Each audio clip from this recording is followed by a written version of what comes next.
nesse tipo de manifestação, esse livro de meu tetravô, que é um livro básico da economia cafeeira, e que demonstra, mais do que tudo, como se pode reconhecer o negro como discriminado para efeitos de reparação, porque não se só matou negros, não se só explorou radicalmente o negro, não se só se viciou e perseguiu o negro, como se fez uma teoria acerca disso.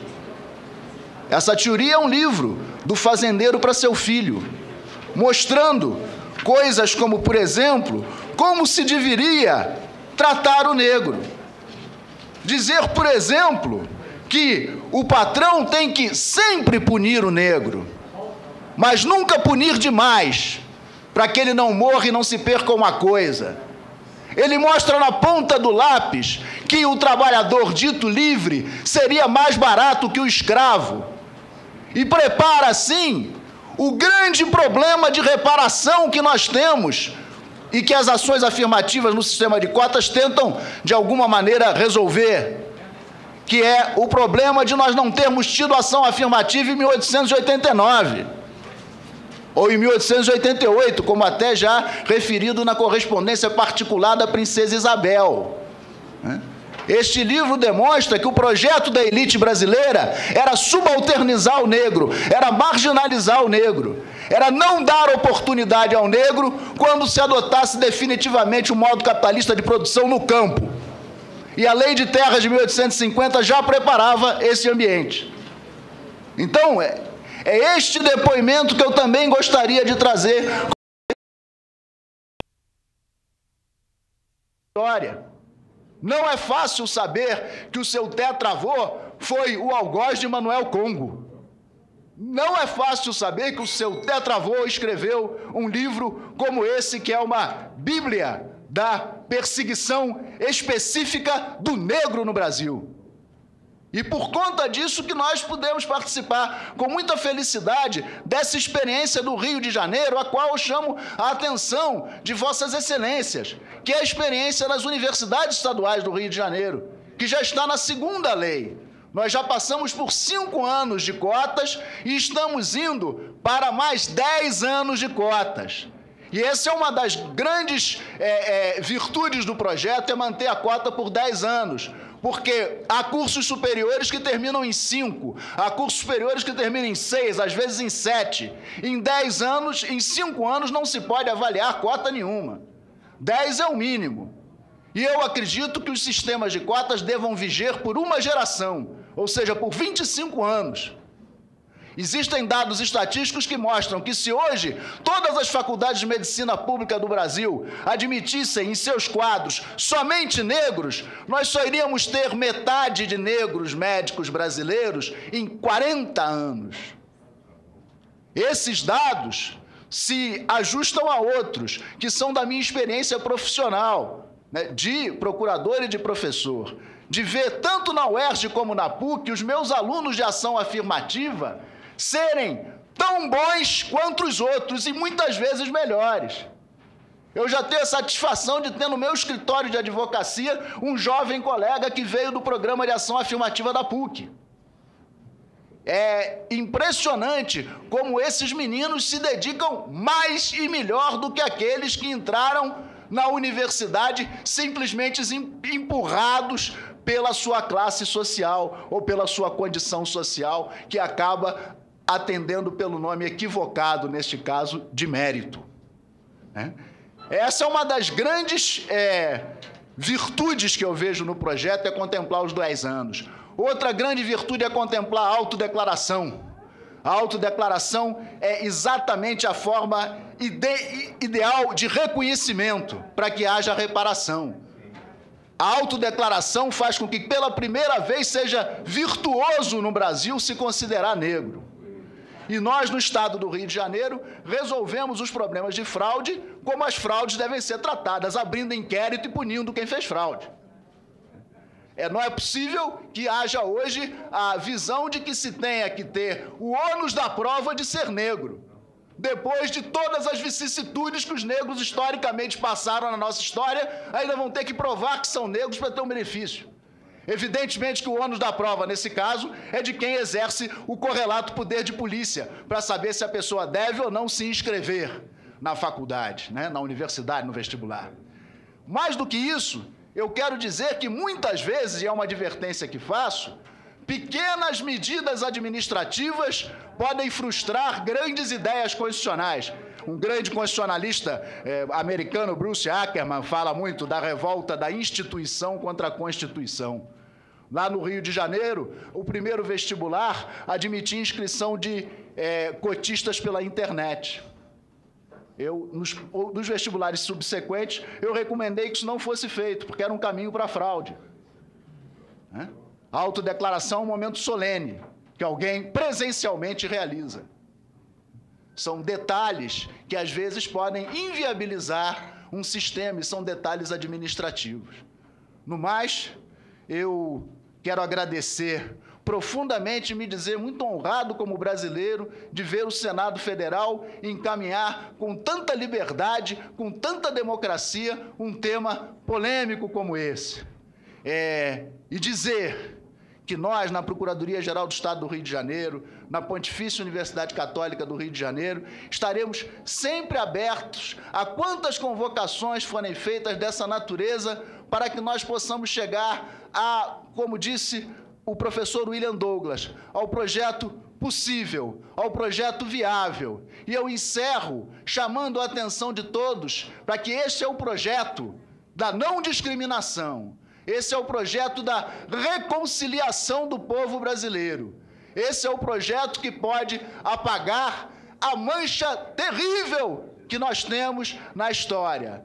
A mancha que foi reafirmada na Lei de Terras de 1851, na abolição do tráfico negreiro, na abolição da escravatura, e que só a Constituição de 1988 deu ao Estado o instrumental decisivo para que fosse apagada. Eu trago a reflexão dos senhores senadores esses subsídios, vou deixar aqui as leis estaduais do Rio de Janeiro e, embora acredite como o Dr. William Douglas na laicidade do Estado, não posso ver que esse projeto, não posso deixar de ver esse projeto com a sua grande inspiração franciscana, mas não só com a grande inspiração franciscana, mas com a grande inspiração no sentido de justiça que tem o Rei Xangô. Muito obrigado. Agradeço a Vossas Excelências. Nós vamos fazer a troca agora de convidados e peço a Vossas Excelências que aguardem, porque oportunamente os senhores e senhoras senadoras farão o questionamento. Agradeço pela participação. Convido para que possam sentar à mesa o senhor Daniel Cara, da Campanha Mundial pelo Direito à Educação, o senhor Wellington do Carmo Faria, da Coordenação do Movimento do Sem Universidade, MSU, a presidente da ONG Nação Mestiça, Euderli Castro de Sá Alves, e o doutor em Geografia Humana, Demétrio Magnoli.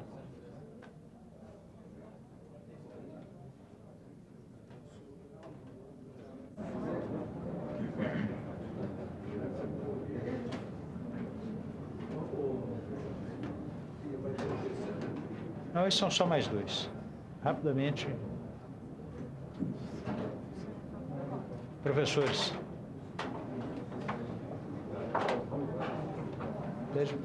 Bem-vindo.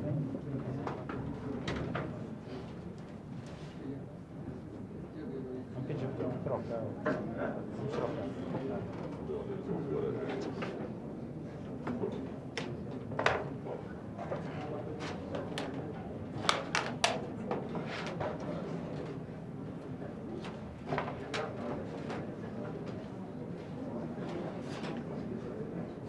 Concedo a palavra ao senhor Daniel Cara, da Campanha Mundial pelo Direito à Educação, para a sua exposição, inicialmente por 10 minutos, mas havendo necessidade, nos prorrogaremos. Ok. Em primeiro lugar, gostaria de agradecer ao presidente da Comissão de Constituição e Justiça do Senado Federal, Demóstenes Torres, ao senador Tasso Gereissati, que foi o autor do requerimento que solicitou e instituiu essa audiência pública, e aos senadores Cristóvão Buarque e Deli Salvati, que fizeram um adendo ao requerimento, tornando esse momento um momento mais democrático e participativo.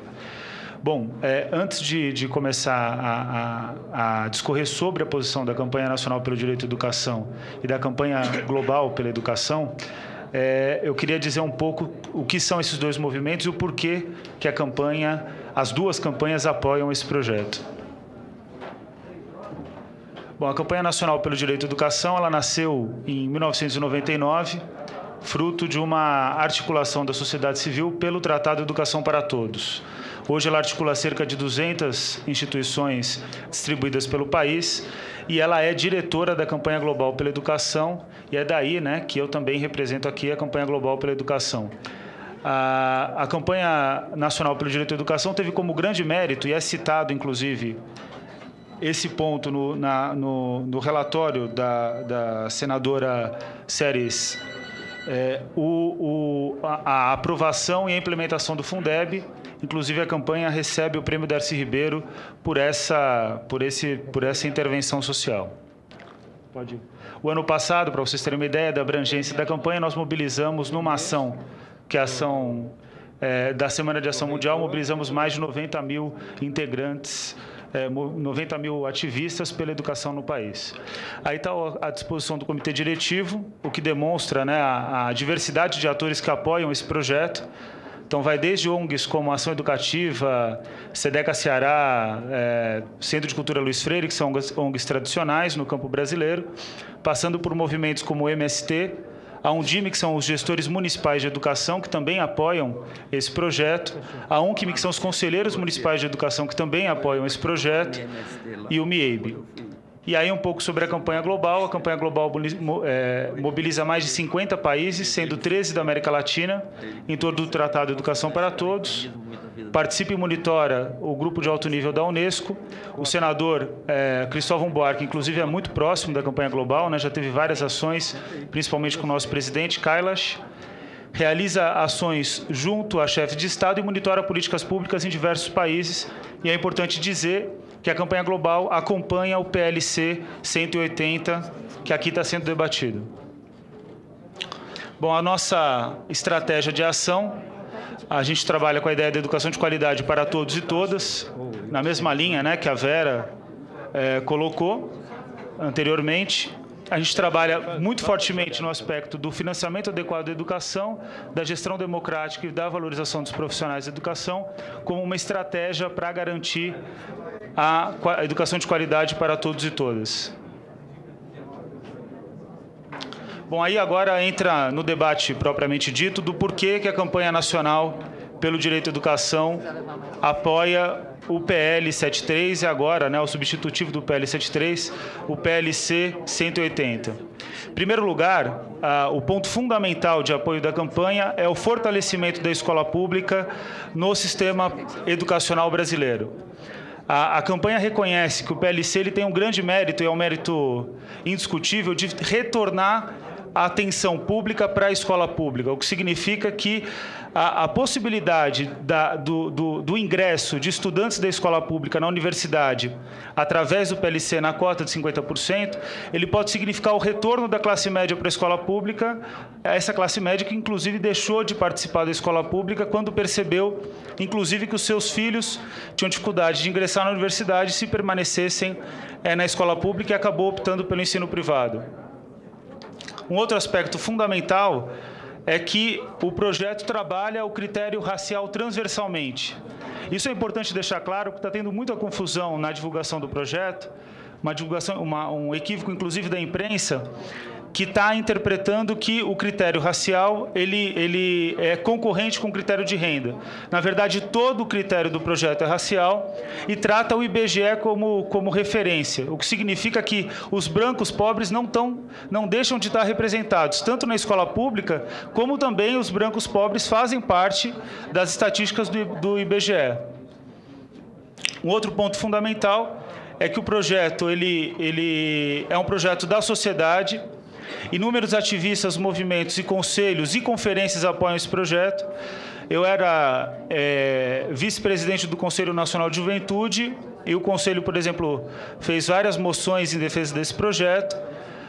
A Conferência Nacional de Educação Básica, com mais de 20 mil participantes, defendeu o projeto e considera que a aprovação desse projeto é imediata. Tem um copo de água, senador? Tem. Traz água para todos, por favor. Um outro aspecto importante, o projeto possui um forte caráter suprapartidário. É um projeto que foi iniciado pelo PFL, atual Democratas, do senador Demóstenes. É um projeto que depois teve a relatoria do PT, teve um apoio forte de negociação do PSDB através da figura do ex-ministro Paulo Renato, e é um projeto que agora está sendo relatado aqui no Senado pela senadora Séries, que é do PT novamente. Então, oposição e situação, oposição e governo apoiam o projeto no seu caráter genérico e positivo para a educação pública brasileira. Em outro aspecto fundamental, o projeto ele atualiza o debate em torno da rede pública de universidades em relação à rede privada. A gente teve um grande debate em torno do ProUni, em termos de cotas, e o projeto tem o mérito de possibilitar que as universidades públicas tenham a mesma preocupação em relação à inclusão de negros, indígenas e pardos nos seus bancos, nas suas possibilidades de curso. Trazer para vocês aqui alguns elementos que tratam especificamente da importância da política de cotas e dos resultados da política de cotas.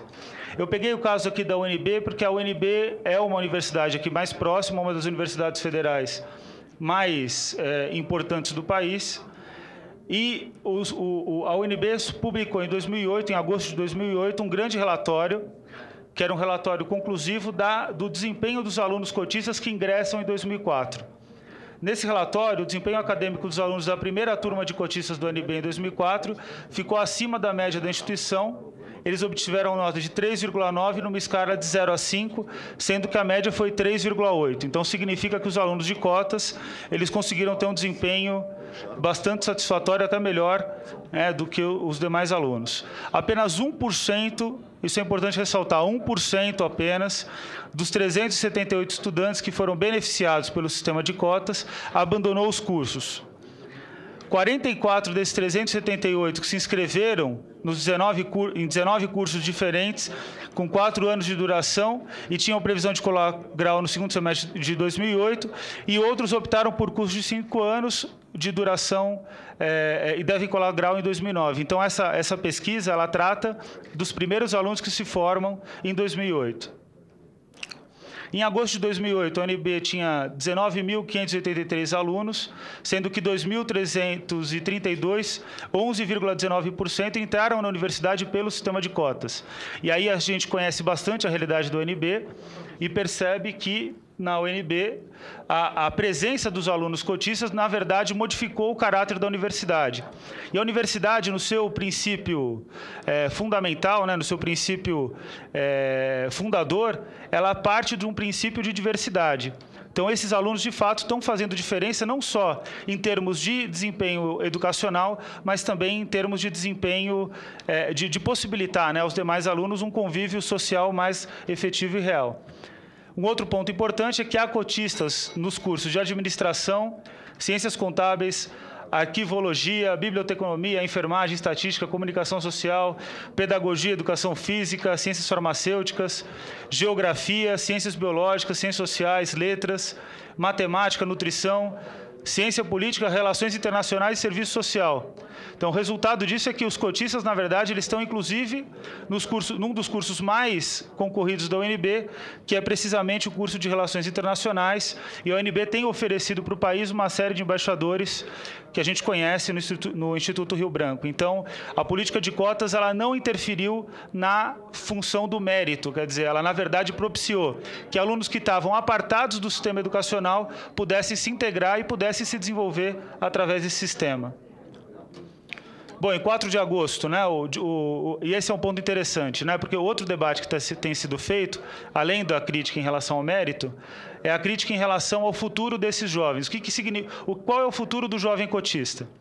Em 4 de agosto de 2004, o Diário Correio Brasiliense divulgou a situação profissional de 38 dos 44 alunos que estavam prestes a concluir os seus cursos no segundo semestre de 2008.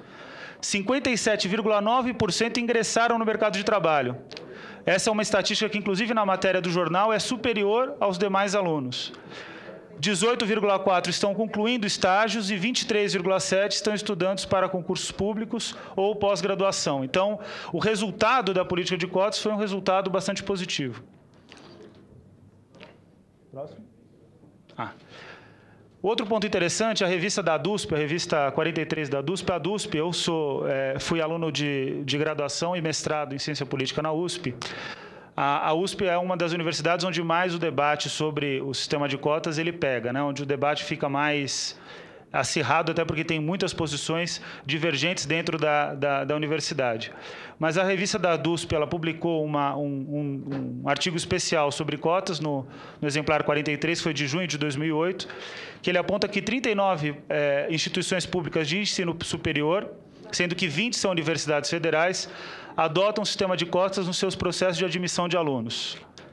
E na UFBA, como um caso, que é o caso que eles mais estudam, 11 dos 18 cursos com maior concorrência na instituição têm os cotistas com resultado igual ou superior aos demais alunos, o que significa que a política de cotas, em termos do argumento de mérito, ela, sem dúvida nenhuma, é uma política que tem resultado positivo.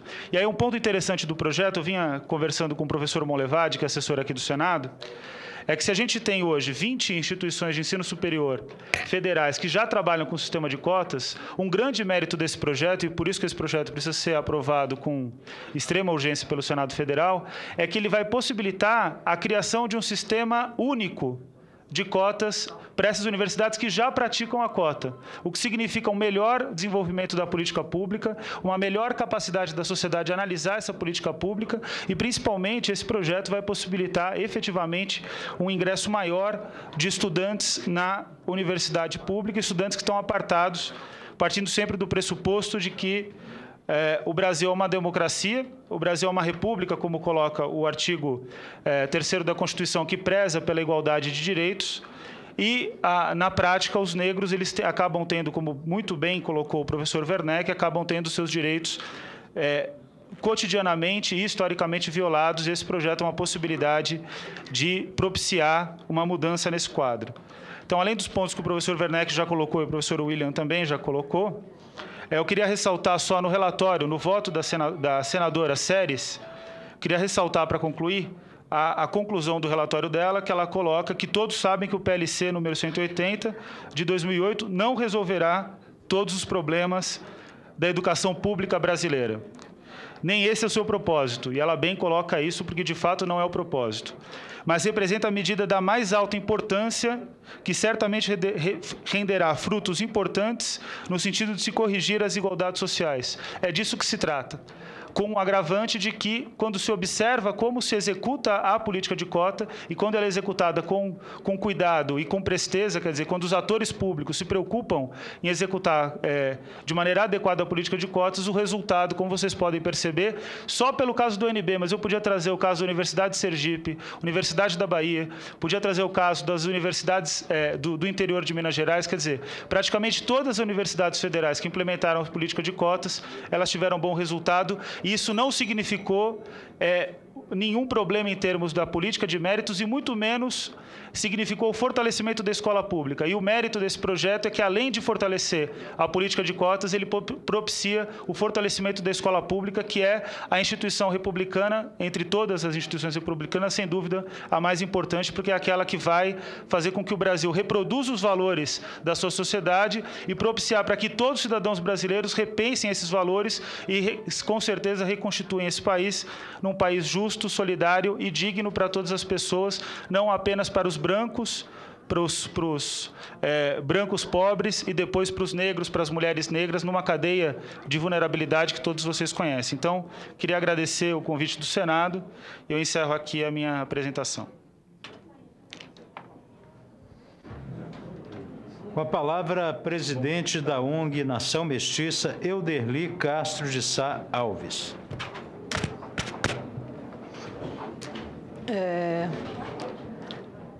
meu bom dia, né? Eu não sei o horário, mas para mim ainda é bom dia, que ainda nós não almoçamos, né? Então eu saúdo a todos, né? Na pessoa do presidente, senador Demóstenes Torres, no qual desde já agradecemos o convite que foi feito, né? A ONG Movimento Pardo Mestiço, conhecido também como Nação Mestiça. Primeiramente, eu gostaria de começar, né, falando sobre o PL 180/08, que trata sobre cotas raciais. E temos um do nosso patrono, né, chama-se Gilberto Freire, e o outro chama-se Darcy Ribeiro, o qual eu queria iniciar com a seguinte frase: a mestiçagem unifica os homens, dividido pelos mitos raciais. Próximo. O artigo 3º, né, que fala a questão, em cada instituição federal de ensino superior, as vagas de que trata o artigo 1º desta lei serão preenchidas com curso turno por autodeclarados negros, pardos e indígenas. Próximo, por favor. Bem, o artigo 3º, 5º desse PL, atribui ao IBGE a função de fornecer os dados populacionais para se estabelecer a proporção das cotas raciais de negros, pardos e indígenas. Porém, os dados do IBGE os dados populacionais fornecidos pelo IBGE têm dificuldade de apresentar a população rural de diversos estados, como o estado de Roraima, Acre, Amazonas, Roraima, Pará e Amapá. E a população indígena, que apresenta grandes variações segundo os números fornecidos pelo IBGE. Bem, o que a gente vê, segundo o gráfico que é apresentado, que há uma variação constante. Por exemplo, em 93, a população indígena, né, na região norte era 7.435. Em 95, 2 anos depois, a gente viu um crescimento de 7 para 17 mil e 17 mil. Aí, em 96, para 14, houve um declínio. E aí, se vocês veem, em 98, 30 mil. Aí, em 99, de um ano para o outro, aumento de 63 mil indígenas. E nós vamos ver no próximo slide, queria que passasse o próximo, por favor. A gente vê que nem que os filhos dos indígenas tivessem filhos todo ano, né, como fala o IBGE ali, não daria para ter esse aumento todo. Então, o que o IBGE fala como justificativa, né? Segundo o censo, em 91, o percentual de indígenas em relação à população total do brasileiro era 0,2, ou seja, 294 mil pessoas no país. Em 2000, 734 mil pessoas, 0,4% dos brasileiros, se auto-identificaram como indígena. Um crescimento absoluto no período entre censos de 440 mil indivíduos, ou um aumento de 10,8%. A taxa de crescimento dentre todas as categorias de cor ou raça. O total do país apresentou, no mesmo período, um ritmo crescente de 1,6 ao ano. Algumas possibilidades não excludentes podem explicar esse fenômeno. Crescimento vegetativo dos indígenas, que ainda numa magnitude insuficiente para justificar esse aumento expressivo. Aquilo que eu coloquei para vocês, senadores. Nem se os indígenas tivessem filho todo dia, não poderia gerar tamanha variação que o IBGE apresenta. B. Imigração internacional originária dos países linfóticos, que tem alto contingente de população indígena, como a Bolívia, Equador, Paraguai e Peru. Ou seja, há indígenas vindo para o nosso país. Então, seria também uma das justificativas do IBGE para o crescimento dos indígenas. C. Aumento da proporção de indígenas urbanizados que optaram por se declarar indígena no censo de 2000 e que anteriormente se classificavam em outras categorias, incluindo aí pessoas que não se identificavam com etnias específicas, uma das hipóteses mais plausíveis. Próximo, por favor. Então, próximo, por favor. Então, o que a gente vê? O que está acontecendo? Isso aí é uma justificativa do IBGE. No nosso estado, a região amazônica, né, E aí a gente cita, inclusive, esse caso aqui, do que foi publicado na Veja, em 14 de 10 de 2005, que diz o seguinte: índios por imposição. Criada há 30 anos, a FUNAI tem uma história repleta de conflitos, mas as razões da polêmica que começou há 3 meses em Mato Grosso são surpreendentes. A Fundação pretende demarcar reservas indígenas de cerca de 2.000 pessoas que moram na fronteira do Mato Grosso com a Bolívia. Elas são conhecidas como chiquitanos, descendentes de povos indígenas bolivianos, mas não se consideram índios, nem sequer se tratam como tal.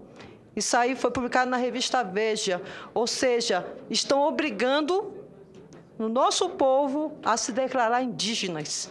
Isso é um absurdo quando o governo federal começa a dizer às pessoas o que elas devem ser e não a autodeclaração. Próximo, por favor.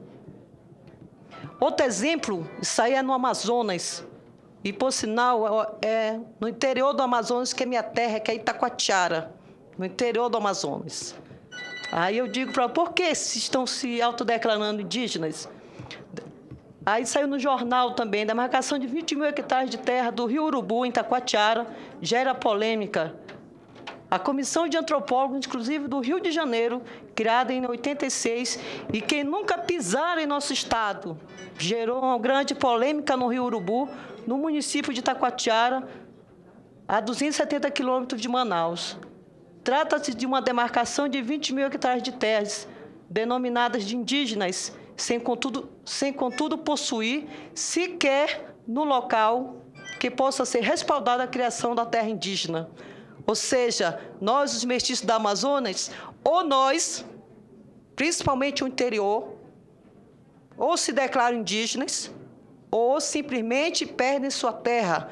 Embora nós, assim como os afrodescendentes, né, que dizem que tem uma dívida histórica, os caboclos, os índios que estão aí, foi que escaparam da escravidão. Os caboclos, os mestiços da Amazônia, eles são descendentes do índio que foi escravizado. Próximo, por favor. E aí, assim mesmo, apesar de não ter indígena na minha terra, e eu digo porque moro, nasci lá, foi demarcada uma terra de forma brutal, onde famílias tiveram que rasgar suas identidades para se tornar indígena, ou então perderiam a terra. E o senhor presidente assinou o decreto homologando. No dia 27 de outubro de 2004, foi demarcado essa reserva que nunca existiu indígenas. Próximo. Destacamos a afirmação do IBGE. Migração internacional originária dos países teve alto contingente da população indígena. Já falei um pouco isso aí, né? Assim, próximo, por favor.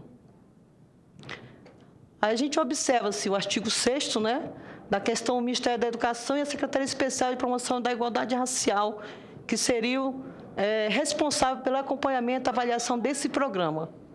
E também a FUNAI. Próximo, por favor. Atribui à CEPIR a função de acompanhamento do programa de cotas raciais. Significa expor os caboclos e outros mestiços à sua política de negação da identidade mestiça e de imposição da identidade negra a pardos. Isso aí eu quero relatar também a vocês. Nós, da Amazônia, somos a mistura do indígena com o europeu. Mas vocês vão ver, mais tarde, no gráfico que eu vou mostrar, o estado de Roraima vai se tornar o estado mais negro do que a Bahia. Porque pela classificação da CEPIR, e os dados estão ali em cima, que foi tirado do próprio site da CEPIR, onde a soma dos pretos com os pardos formam os negros. Só que a realidade amazônica é totalmente diferente. Só que, pela política do governo federal, nós vamos virar negros sem ter direito da autodeclaração. Próximo, por favor. E aí o gráfico, né? Pelo critério adotado pela CEPIR, o estado do Brasil proporcionalmente mais negro seria Roraima, com 81% da população negra, seguido pela Bahia de 76%. É aquilo que eu falei para vocês. Soma dos pardos forma os negros. Embora nós sejamos mestiço de brancos com índios. Próximo, por favor. Outra coisa interessante, né, que eu queria colocar para vocês é o número de delegados da sociedade civil da 2ª Conferência Nacional da Igualdade Racial, que vai acontecer em Brasília no mês de junho, de 28 a 27. E eu queria chamar a atenção dos senadores, porque vocês também têm a responsabilidade como senadores, como fiscalizadores do poder público. Então, na primeira conferência, né, a gente vê ali sociedade civil, o número de delegados da sociedade civil. Por coincidência, onde tem população declarada mais negras, houve um aumento de delegados. Então, quando a gente fala Conferência da Igualdade Racial, né, a gente entende que é igualdade para todos. Mas, como vocês podem ver nesse gráfico, está sendo priorizado, né, uma etnia em vez do povo brasileiro. Próximo, por favor. E aqui o Darcy Ribeiro, né, nosso patrono, ele fala o seguinte: nós, brasileiros, somos um povo em ser, impedido de sê-lo, um povo mestiço e no espírito, já que aqui a mestiçagem jamais foi crime ou pecado. Nela fomos feitos e ainda continuamos nos fazendo. Essa massa de nativos viveu por séculos sem consciência de si. Assim, até se definir como uma nova identidade étnico-nacional, a de brasileiros. Então, se a gente for analisar a questão de raça, a raça não existe, porque o povo brasileiro foi construído em cima da sua mestiçagem. Não é a cor da pele, né, que vai definir o homem, porque se a gente fizer um exame geneticamente, conforme já foi comprovado, todo mundo é mestiço. E nós, Movimento Pardo Mestiço, nos chamamos de mestiço. E temos orgulho de nossas origens, do negro, do índio, do europeu. E nós usamos isso como forma de combater. Por que discriminar o negro? Por que discriminar o indígena? E por que hoje discriminar o branco com cotas raciais? Então, hoje não cabe isso no Brasil. E também nós trouxemos nossa proposta aqui. A proposta seria investimento na educação, né? O ProUni também por renda, porque muitos já teve acesso. O Amazonas, muitos estão entrando na faculdade, mas a renda é fundamental para isso. Não a discriminação por raça, que isso levará ao conflito que já está havendo no Amazonas, onde o movimento negro sempre nos persegue nas conferências, dizendo que mestiço não existe, caboclo não existe. Só tem que existir índio e negro. Para vocês terem uma ideia, a conferência, primeiro tinha judeus e tinha brancos. Hoje não tem mais brancos, porque hoje o oprimido quer virar opressor. E isso, vocês chamam a atenção dos senadores. Não pode deixar que jamais isso aconteça. A divisão do povo brasileiro. Isso aqui não é uma Ruanda, isso aqui não é os Estados Unidos, que precisou de ações afirmativas para que o povo negro conseguisse chegar à universidade. Eu acho que todos nós somos capazes, né, de nos capacitar e conseguir o nosso espaço. Então, seria isso. E também, né, uma das propostas que a gente traz, inclusive eu gostaria que o senador Cristóvão Buarque estivesse presente, porque Darcy Ribeiro ele falava muito o povo brasileiro, né, no seu livro, e também defendia a escola integral. É disso que nós precisamos. É da escola integral, é dos cursos profissionalizantes de volta no ensino médio, porque de lá ele já tinha uma profissão para ganhar o seu pão de cada dia. Não a escolha de raça, né? Para vocês terem uma ideia, o governo está sendo tão perverso com a gente, nós brasileiros, que eu fui fazer a inscrição do meu filho e lá eu tive que colocar qual era a raça dele. Uma criança que está no ensino básico. Fui fazer a matrícula da minha filha na Cefet, lá está a raça. Então, senadores, muito cuidado com esse projeto, porque o governo já está implantando a divisão racial no nosso país. O que eles querem de vocês é o aval de vocês para pregar o ódio que já está acontecendo na região amazônica, onde os negros hoje perseguem mestiço, caboclo e quem for contra a sua ideologia. E eu queria até denunciar aqui. O rapaz do Fórum Afro da Amazônia, foi ameaçado para não chegar até aqui, porque ele tem posicionamento contra as cotas.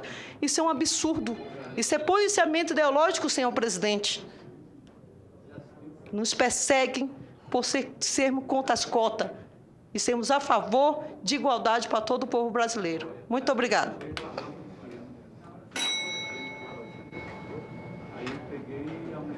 Concedo a palavra ao doutor Demétrio Magnoli, doutor em Geografia Humana.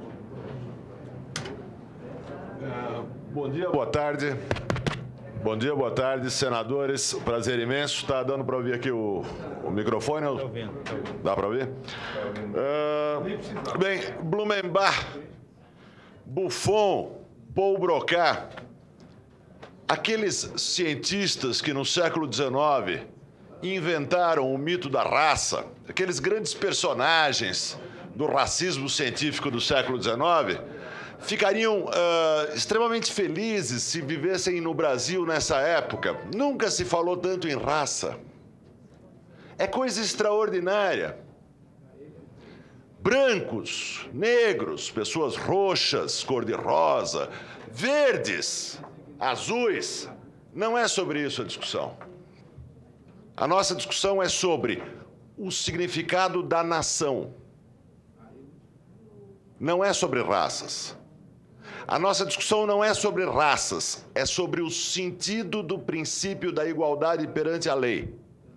A nossa discussão não é sobre raças, é sobre qual é o significado da política democrática. É sobre isso.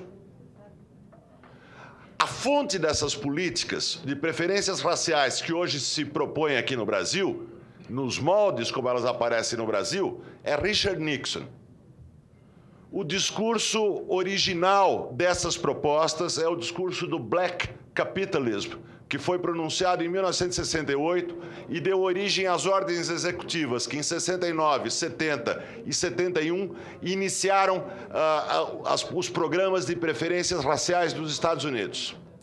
Antes dessas ordens executivas de Nixon, a palavra ação afirmativa nas ordens executivas de Kennedy e de Johnson queria dizer não discriminação. A partir do discurso do Black Capitalism de Nixon, passou a querer dizer a chamada discriminação positiva. E isso inaugurou a política baseada na raça, a política contemporânea baseada na raça. A política contemporânea baseada na raça, eu agradeço se desligarem os celulares, senadora, porque atrapalha. A política contemporânea baseada na raça... O senhor pode ter certeza que eu vou desligá-lo para atender a Muito sua obrigado, exigência senadora. Tão importante. Muito obrigado, senadora. É assim que se faz sempre em locais públicos, senadora. Peço só ao nosso expositor que, por imposição regimental, o palestrante não pode polemizar com o senador. Não estou polemizando, estou só... pedindo respeito a um debate público. Vai haver. Essa política iniciada, por favor, senadora, essa política iniciada por Richard Nixon em 68 é a política pela qual o poder político, os grandes partidos políticos, o governo se associa a organizações não governamentais que se apresentam como representantes de grupos raciais. É essa articulação política que tem sentido eleitoral, que tem o sentido de criação de clientelas e que tem o sentido da promoção de campanhas eleitorais, que é o verdadeiro fundamento da política iniciada por Nixon. Exatamente os mesmos argumentos invocados em 68 naquele discurso são invocados hoje pelos defensores das políticas de cotas raciais e de preferências raciais em geral. São dois grandes argumentos ao redor dos quais essa discussão gira. O primeiro argumento: devemos fazer preferências raciais para fazer reparação à escravidão. Esse argumento é de uma demagogia barata inacreditável, porque ela se baseia na suposta ignorância da genética de Mendel. Quem defende esse argumento finge, porque não é verdade, mas finge que fugiu às aulas de genética na escola, no colégio. Pessoas brancas têm ancestrais negros. Pessoas negras têm ancestrais brancos. Isso não é uma grande novidade. Sabe-se disso há 80 anos. E, entretanto, se criou o conceito de que os negros atuais vão receber vantagens, preferências, cotas, porque eles estão reparando os sofrimentos dos negros do tempo da escravidão. Ora, isso, em primeiro lugar, é desconhecer a biologia mendeliana, ou fingir desconhecer, e, em segundo lugar, é desconhecer a história. Negros venderam negros como escravos na África. Brancos e negros se associaram para fazer o tráfico negreiro. O reino do Daomé foi um grande reino escravista, baseado em negros, que pediu para ser incorporado ao Império do Brasil, no momento em que a Inglaterra combatia o tráfico, para que a venda de escravos do Daomé para o Brasil não fosse tráfico internacional, mas apenas uma transferência interna. Aqui no Brasil, grandes traficantes do Rio de Janeiro eram mulatos. Negros que deixaram de ser escravos, compraram escravos e se tornaram proprietários de escravos. Quando hoje se diz, essa pessoa, em função da sua cor da pele, representa os escravos negros, isso é uma mitologia extraordinária para ocultar e esconder um jogo político com um sentido bem atual que não tem nada a ver com o século XIX. O segundo argumento, que normalmente se usa desde Nixon, é fazer inclusão social. Ora, no quadro desse projeto de lei, falar em inclusão social é uma piada macabra. Quer dizer que inclusão social significa diferenciar os alunos das escolas públicas pela cor da sua pele. É isso que é inclusão social, senadores. É chegar numa escola pública e dizer, em função da cor da pele, você, filho de trabalhador, dará lugar a você, também filho de trabalhador, porque assim os proprietários de escravos estão pagando a sua dívida histórica em relação à escravidão. É macabro. As elites desse país agora vão pagar pela escravidão do século XIX. E então nós dividimos os alunos de escolas públicas em dois grupos de raça e dizemos, você tem certos direitos e você tem outros. Ora, a elite não está nem aí com essa conversa. A elite, de fato, não precisa sequer das universidades federais. Ela manda os seus filhos para estudar nas universidades estrangeiras. A elite de verdade não precisa de universidades públicas. Ela cria suas próprias universidades privadas de qualidade, quando isso for necessário. Ninguém aqui está falando da elite. Isso é demagogia. O que se está falando é do povo, se está falando dos trabalhadores, porque a verdadeira finalidade desses projetos não está nem no argumento número 1, de reparação à escravidão, nem no argumento número 2, de fazer inclusão social. A verdadeira finalidade desses projetos é produzir raça. É fazer no Brasil aquilo que a história do Brasil não fez. É corrigir, na opinião de quem quer isso, a história do Brasil. É fazer o Brasil se tornar algo parecido com os Estados Unidos, onde as pessoas se definem pela raça. E é difícil fazer isso, por favor. Vamos dar uma olhadinha nesse gráfico, antes, o anterior. Isso. Isso aí é o gráfico do número de alunos do ensino médio por raça-cor no Brasil em 2007, censo escolar do INEP. Esse gráfico é oficial. Tudo que está escrito aí está escrito nessa linguagem oficial que eu não escreveria jamais. E aí está escrito que 67,56% dos alunos do ensino médio do Brasil inteiro se recusam a declarar a raça. O ministro Tarso Genro, quando era ministro da classificação racial, ministro da Educação, impôs às escolas o estabelecimento de uma ficha de matrícula com declaração de raça. É desobediência civil, Tarso Genro. Os alunos não declaram a sua raça. Eu achei, quando matriculei a minha filha na escola, que ao escrever raça humana, nesse quadradinho que Tarso Genro inventou para a gente declarar a raça, eu estava adotando uma atitude vanguardista. E depois, quando eu vi o censo escolar do INEP, eu descobri que eu sou igual a 70% dos brasileiros, que não declaram a raça. Tarso Genro, é preciso chamar a polícia para obrigar as pessoas a fazerem o que o Estado quer, declararem a sua raça. É preciso colocar a polícia nas filas de matrícula na escola para as pessoas declararem a sua raça. Porque o que se quer, vamos passar para o segundo, é fazer isso. Essa é uma classe de alunos de escola pública no Rio de Janeiro. Obrigado, Ivone, pelas fotos. Eles são brasileiros só. O que se pretende com esse tipo de lei é passar, vamos ver o seguinte, é passar uma fronteira no meio dessa classe. E ao se passar uma fronteira no meio dessa classe, no meio dos ônibus, no meio das favelas, no meio do povo, no meio das periferias, ainda se passa essa fronteira dizendo que é para a elite pagar alguma coisa. Isso é que é macabro. Vamos ver o terceiro. Esses alunos são do ensino médio, de uma escola pública no Rio de Janeiro. Eles ainda não aprenderam aquilo que o Estado está se preparando para ensinar a eles. Vamos ver o que o Estado quer ensinar para eles. Olha lá. O que essa lei faz é isso que eu fiz em cima dessa foto.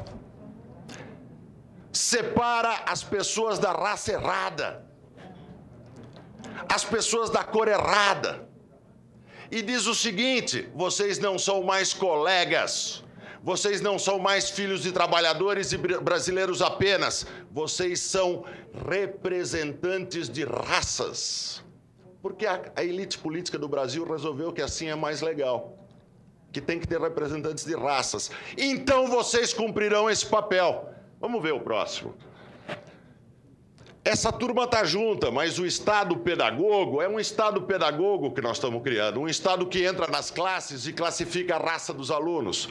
O Estado pedagogo, vamos lá, vai ensinar essa nova lição para os alunos. Ensinar para os alunos qual é a sua verdadeira identidade racial. Se disse aqui nessa mesa que a autodeclaração é um momento solene. É, exatamente isso. Cada aluno deve ir para frente e se classificar num grupo de raça. Depois isso vai ser policiado. Depois uma comissão de professores, de ONGs, um tribunal racial vai dizer quem fraudou. Mas o importante não é isso, o importante é o que vem antes. É que cada um assuma uma nova identidade. Eu sou negro, eu sou branco, eu tenho raça. Essa é a proposta. É a única proposta. Vamos ver a próxima. As raças não existem, mas tem um jeito de criar raças. O único jeito de criar raças é através da lei. Raças sequer precisam de cor da pele para existir. Ruanda mostra isso. Nós podemos ter Hutus e Tutsis com a mesma cor da pele. Raças não precisam de cor da pele, nem de língua diferente. Não precisam de nenhuma diferença, basta uma marca de casta. Você cria raças. Você cria raças como você quiser. A UNB cria raças diferentes da Federal do Rio Grande do Sul, porque o seu tribunal racial é diferente. Não importa a confusão, importa que exista a raça como realidade política no país. Vamos ver o próximo. Tem alguma coisa errada nessa foto? Veja só, Tarso Genro. Ministro, o que essas duas meninas tão amigas estão conversando? Essa menina à minha direita, que na classificação dos classificadores de raça é branca, representante da elite, representante dos proprietários de escravos do passado, essa menina aí, ela não entendeu que a menina à esquerda não é do grupo dela, que ela é um elemento errado. Vamos ver uma próxima foto que eu já estou terminando. O Ministério da Educação vai dar um jeito no que está acontecendo aí. Deu um jeito. Cada uma para o seu lado. É essa lei que vocês querem aprovar. Não tem nada a ver com inclusão racial, com inclusão social. É dividir alunos de escola pública no meio. É essa vergonha que está se discutindo aqui. Nós vamos começar bem cedinho, no 1º grau, na 5ª série, a falar uma lição que os professores não estão falando. Mas nós vamos ensinar os professores a falar. Bem cedinho essa turma aí vai descobrir que existe sangue e ancestralidade, que eles não são brasileiros, que eles são parte de grupos humanos diferentes e que a lei vai tornar diferentes porque vão ter um destino diferente na hora do vestibular, na hora da faculdade. Nós vamos distribuir direito. Olha as duas meninas aí, ó. Elas estão enganadas, uma representa a elite, outra os antigos escravos. Elas não são filhos de trabalhadores brasileiros que estudam numa escola pública. Elas não vão ter melhores professores, e os professores não vão ter melhores salários. As escolas públicas vão continuar arruinadas, porque nós vamos resolver esse problema da seguinte forma: separando. Vamos fechar, porque já me pediram para fechar. Nós vamos cancelar a mestiçagem em nome do mito da raça. Viva Blumenbach, viva Buffon, viva Paul Broca, porque isso serve a interesses políticos muito práticos e muito concretos, de elites políticas, ONGs, fundações que fazem as suas carreiras com base na manutenção da ruína do ensino público e na divisão do Brasil em grupos raciais. O problema disso não está na universidade. As consequências disso não recaem sobre a universidade e não há nenhum problema para a universidade ter cotas raciais. A vítima disso não é a universidade, é a nação.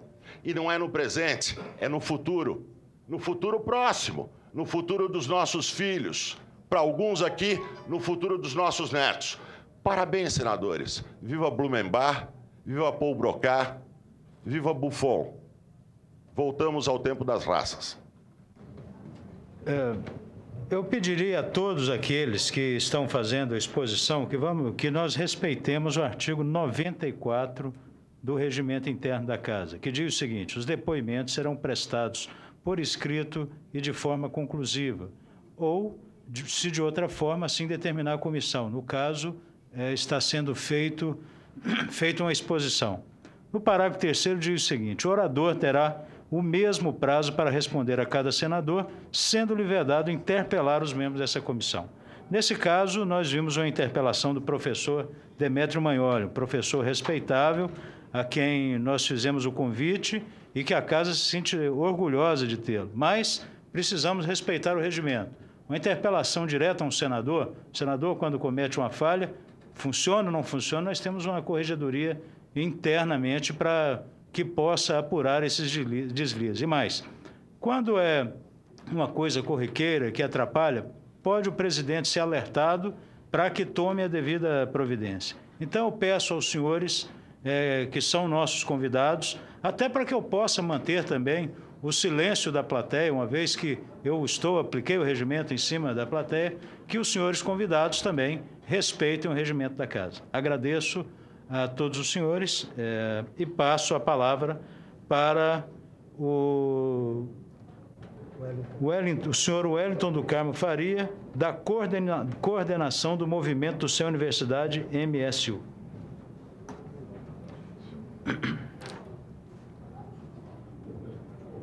Bom dia ou boa tarde a todos, pelo avançado da hora. Primeiro, eu queria... Já fui apresentado, né? Eu sou o Wellington do Carmo Faria, sou da coordenação nacional do Movimento do Sem Universidade, que representa milhares de estudantes do Brasil que estão fora da universidade ou que estão fora dos cursos de pós-graduação e que têm dificuldade na permanência na universidade pública. herdamos essa luta dos excedentes da década de 60. Inclusive, alguns foram perseguidos e até mortos. Lembro aqui do Edson Luiz, por esta causa, por lutar contra a exclusão da universidade, por lutar pelo acesso à universidade pública.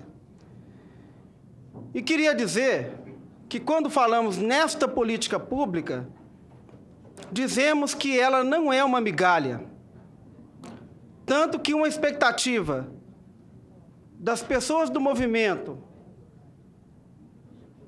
e de outros que compartilham conosco da nossa luta é que sejamos recebidos hoje no Palácio do Planalto pelo senhor presidente Luiz Inácio Lula da Silva. E esperamos também sermos recebidos numa comissão com a relatora Séries e o senador Lobo Filho, pelo presidente do Senado Federal dessa casa, senador José Sarney. Queria dizer também que tudo que foi dito aqui contra o projeto de reserva de vagas não invalida o nosso debate, não invalida que possamos chegar a um consenso a respeito da matéria. Porque para nós também, como dizia o político e educador Anísio Teixeira, educação não é privilégio. Educação é um direito que vem desde o ensino fundamental, o ensino médio e a universidade. E a população pobre deste país tem o direito à educação nas 3 esferas, e lutamos por isso também. Queria dizer que há 10 anos tramita neste Congresso Nacional, nas 2 casas legislativas, por iniciativa da nobre deputada dos democratas, Nice Lobão, o projeto de lei 73/99, transformado em projeto de lei complementar 180 em 2008, que dispõe sobre o ingresso nas universidades federais e nas instituições federais de ensino técnico, a partir da reserva de vagas para 50% de estudantes oriundos de escolas públicas, respeitando a metade destes oriundos de família de baixa renda, cuja renda per capita seja inferior a 1,5 salário, e ainda observando, no mínimo, a proporção de brancos, negros e indígenas de cada estado, conforme o último censo do IBGE. E cito aqui os brancos também, os brancos pobres principalmente. É só a gente pensar na questão da complementariedade desta lei.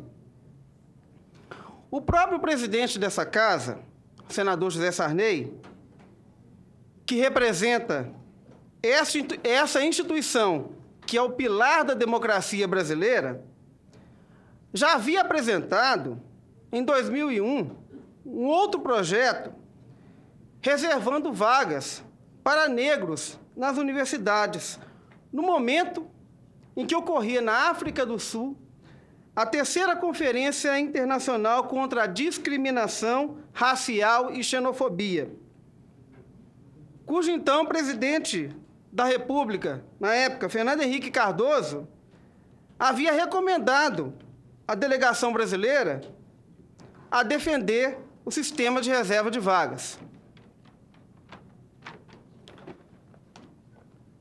Também cito aqui que o senador José Fogaça, do PMDB do Rio Grande do Sul, havia dito à mesma época que o caminho para uma melhor distribuição de renda no Brasil passa pela discriminação positiva dos negros. Assim sendo, as expressões que, do momento, e aliás eu queria aproveitar para defender aqui a política da CEPIR, né, porque é uma política de promoção da igualdade racial, né, e não simplesmente separando os segmentos como segmentos raciais, e, nesse sentido, defendendo também a reserva de vagas nas escolas públicas para brancos, negros e indígenas. São políticas afirmativas. São de caráter discriminatório, sim, mas uma discriminação positiva. E defendemos, sim, que, a exemplo dos Estados Unidos, o nosso país também experimente essa possibilidade da ascensão dos negros neste país, a partir da educação superior. Assim como acreditamos na superação do atual vestibular para instrumentos mais democráticos de acesso, acreditamos que a reserva de vagas prevista nessa lei seja transitória, até que se equilibre socialmente o acesso. O próprio artigo 8º do projeto de lei complementar 180 prevê um prazo de 4 anos para a adaptação das instituições, podendo variar o percentual a partir de 25% de reserva de vagas. Não significa que não discutimos também a qualidade.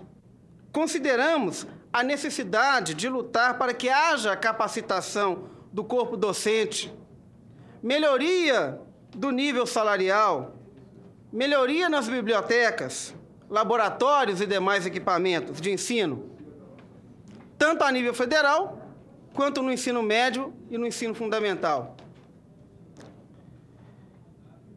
O senador Marco Maciel, dos Democratas, escreveu recentemente um artigo publicado num jornal do meu estado, Minas Gerais, que eu saúdo aqui os senadores mineiros, com o título Estado Partidário, inspirado numa ideia de Hans Kelsen, pela qual dizia que é impossível a prática da democracia sem a existência dos partidos políticos. Assim, acreditamos também na capacidade dos partidos de garantir e promover a democracia. E ela também se dá através da aprovação de lei de reserva de vagas, para equilibrar o ingresso de brancos, negros, indígenas na universidade pública. Apelamos, então, para o suprapartidarismo político na análise dessa matéria. Aliás, este é o grande projeto suprapartidário do Congresso, pois, como disse, foi apresentado pela Anice Lobão, do DEM, já foi defendido por Marco Maciel, senador do DEM, Antero Paz de Barros, em 99, na época, pelo PSDB, também defendeu esse projeto, assim como foi citado aqui Paulo Renato, Marconi Perillo, um jovem governador de Goiás, apaixonado pela escola pública, que trouxe a universidade pública para o projeto, né, de origem da senadora Ideli, e que o senador Cristóvão Buarque, na época, à frente da Comissão de Educação, encaminhou a matéria, né, para o projeto ser definido em caráter terminativo. Assim, também temos aí, na base do governo, vários que já se manifestaram, como Renato Casagrande, do PSB, Marcelo Crivella, do PRB, vários no PMDB, estando aqui Pedro Simon, que inclusive disse que os negros não podem ter reserva de vaga somente na cadeia. A nossa luta, ela não é nova. Como já disse anteriormente, nós a herdamos da bandeira do movimento dos excedentes da década de 60, né? E aqui conosco tem várias organizações que também defendem o projeto de reserva. Temos aqui a UBS, né? Temos aqui a UNE, né? Temos também a Associação do ProUni, vários que defendem e que estão conosco nessa luta. Também queria lembrar que hoje, na Comissão de Direitos Humanos, tivemos a participação aqui do Marcos Cardoso, que é da Confederação das Entidades Negras, que também citou uma reportagem que eu queria mostrar aqui para vocês, que mostra a atriz Andréia Beltrão, que quer matricular seus filhos na universidade pública para que eles possam aprender com a diversidade. E diversidade também é fazer com que essa convivência aconteça. E ela é necessária que aconteça também na universidade.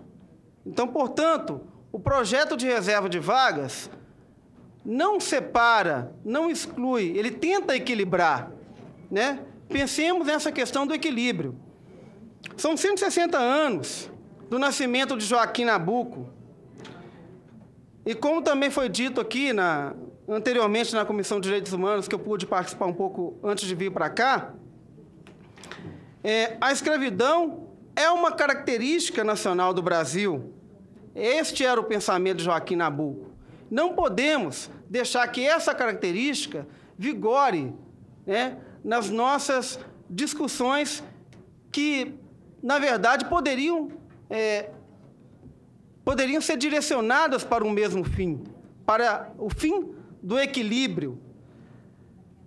E aqui no Senado, aqui nessa mesma casa, tivemos em 2004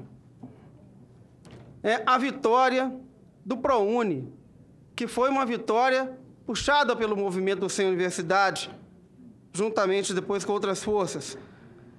Mas que esse sistema de bolsa do ProUni, aí nós deixamos uma questão.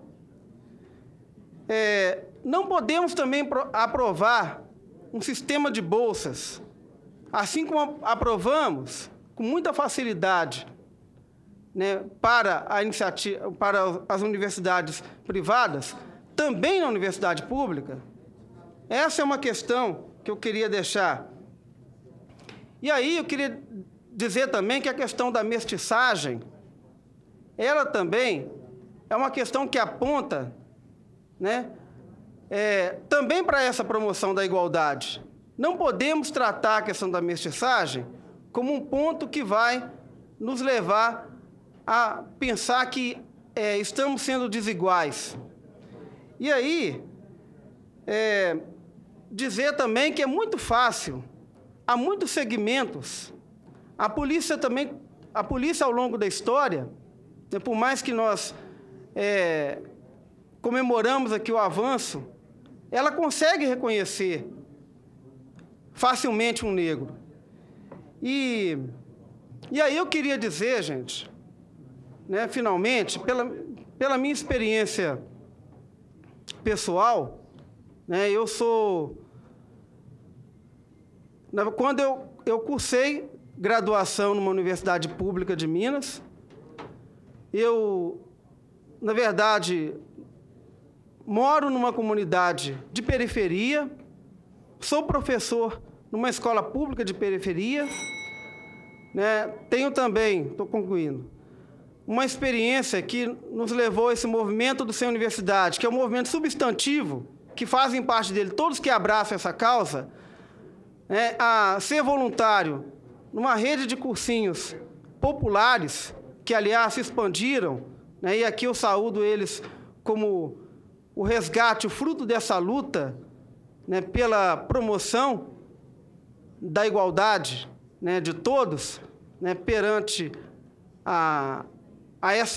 esse projeto de lei complementar que estamos aqui defendendo, e dizer que, na convivência na periferia, como educador e como membro desse movimento que luta por esse direito, a gente percebe uma outra faceta dessa história, que é a convivência com a realidade dura que muitos alunos estão enfrentando hoje no ensino fundamental, né? E assim, eu gostaria de agradecer, né, e dizer que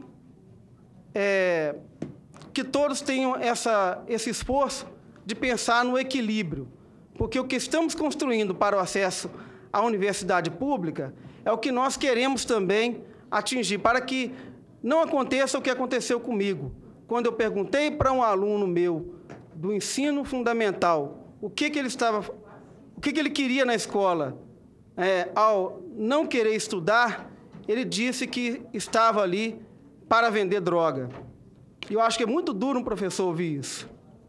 E, da mesma forma, eu acho que a preocupação com segurança pública, ela também vai ao encontro da gente melhorar muito essa possibilidade que, a partir do equilíbrio, nós tenhamos, né, um Brasil melhor. Obrigado.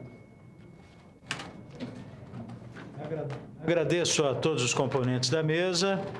Vamos novamente trocar os convidados de lugar e agora faremos a última rodada. Em seguida, todos voltam para a mesa para que nós possamos fazer os questionamentos.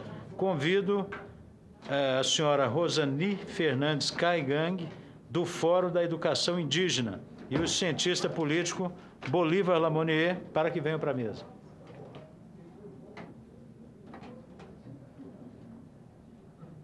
Vamos colocar umas cadeiras aqui ao lado. São os últimos 4, presidente, eu tenho mais 4. Não. Só mais 2. Bem-vinda. Bem. Professor.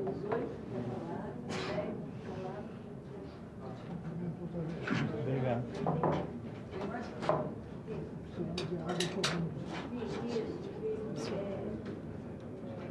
Com a palavra, a senhora Rosani Fernandes Caigang, do Fórum de Educação Indígena, inicialmente por 10 minutos.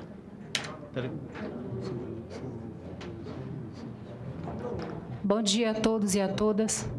Meu nome é Rosani Fernandes, eu sou do povo Caigang, moro hoje com os Kikatejê, no estado do Pará.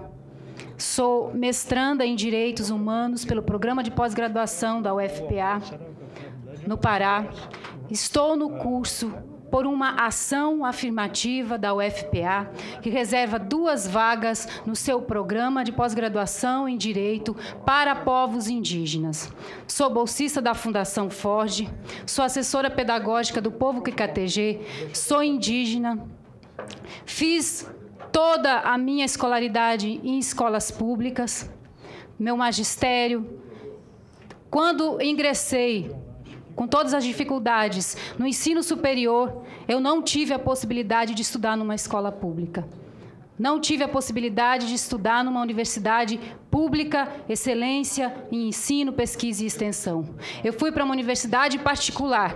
É o caminho que a maioria dos graduandos, dos indígenas, aliás, os poucos indígenas que têm conseguido chegar, é o caminho que nós temos trilhado, com muitas dificuldades. Só consegui fazer a minha graduação em pedagogia por meio de uma parceria da instituição particular, onde eu estudei, com a FUNAI, que me garantia fazer o curso sem pagamento. Foi a única possibilidade de poder estudar. Hoje, eu faço mestrado em Direito, como resultado de uma ação afirmativa. Hoje, podemos discutir, podemos levar possibilidades de elaboração de estratégias para nossas comunidades, mediante a aquisição desses conhecimentos. Quero, primeiro, fazer uma retrospectiva histórica da relação do Estado brasileiro com os povos indígenas. Uma relação que foi pautada na negação das diferenças culturais. Dos 5 milhões de indígenas que viviam aqui quando o Brasil foi invadido e quase exterminados, políticas coloniais que visavam, primeiro, a negação da própria humanidade indígena, da própria humanidade nossa enquanto pessoas, enquanto seres humanos. Essa política cruel que varreu, que regou o território nacional com o sangue dos povos indígenas, não pode ser esquecida. O Estado brasileiro, historicamente, tem tido uma política marcada pela exclusão. Nós, povos indígenas, estamos sim excluídos das universidades. Não temos tido oportunidades de acesso, porque a nossa história, enquanto povos, enquanto coletividades, é sim uma história de exclusão. O Serviço de Proteção ao Índio, serviço instituído pelo governo brasileiro, foi pautado na negação da diferença cultural. Foi pautado, sim, no desrespeito aos nossos costumes, aos nossos valores, a nossos sistemas educacionais. Foi pautado numa ideia de integração que não respeitou as nossas particularidades, as nossas línguas. E na década de 70, o movimento indígena, então, se organiza, então, busca apoio de organizações da sociedade civil, mostrando que os povos indígenas resistiram. Hoje somos 220 povos, sim. Só no estado do Pará são 56 povos que não têm tido acesso à universidade pública. Muitos dos nossos alunos indígenas no estado do Pará têm saído do seu estado para ir para o Paraná, que tem, sim, política de reserva de vagas para indígenas. Tem saído do nosso estado para ir para o Tocantins, que tem política de ação afirmativa. Um Estado que se reconhece, que quer se admitir multicultural, pluriétnico, tem sim que reconhecer que esses povos têm que ter um tratamento diferenciado. Se queremos pensar em melhoria de qualidade de vida, em acesso à educação de qualidade, tem que se pensar em critérios diferenciados para a entrada dos povos indígenas, dos negros, das populações pobres nas universidades públicas. Essa relação do Estado brasileiro, que negou as nossas diferenças culturais, linguísticas, nossas identidades, nossas trajetórias, que são específicas, que são diversas, também levou para as nossas comunidades escolas que visavam a integração forçada, a negação das nossas línguas. Se hoje nós resistimos foi por conta da nossa força, da nossa luta, da nossa organização. A pressão do movimento indígena culminou, sim, com o artigo 231 da Constituição Federal, que reconhece e que avança no tratamento legal dos povos indígenas, reconhecendo o nosso direito à organização social, aos nossos costumes, às nossas línguas, às crenças, às tradições e os direitos originários sobre as terras que nós ocupamos, competindo, então, a União demarcar, proteger e fazer respeitar todos os seus bens. Apesar desses avanços legais, na prática, a elaboração das políticas voltadas para os povos indígenas e as ações das instituições que atuam junto às nossas comunidades ainda são, na maioria, pautadas pelo colonialismo interno, que nega a nossa capacidade indígena de atuação, que nega a nossa diferença cultural e procura perpetuar os quadros de dominação, os quadros de submissão em detrimento da nossa autonomia, da nossa autodeterminação. As escolas indígenas têm presenciado, sim, um grande crescimento, apesar de não serem nos níveis de qualidade almejados. Em 1975, eram 11 mil alunos indígenas. Em 90, eram 754 escolas e 40 mil alunos indígenas. Em 2002, são 1.706 escolas e 117.446 alunos indígenas. Em 2006, são 2.422 escolas e 772.591 alunos indígenas. No ensino médio, nós tivemos um crescimento significativo. Apesar ainda das deficiências de oferta nas nossas aldeias, podemos comemorar um crescimento na demanda de 560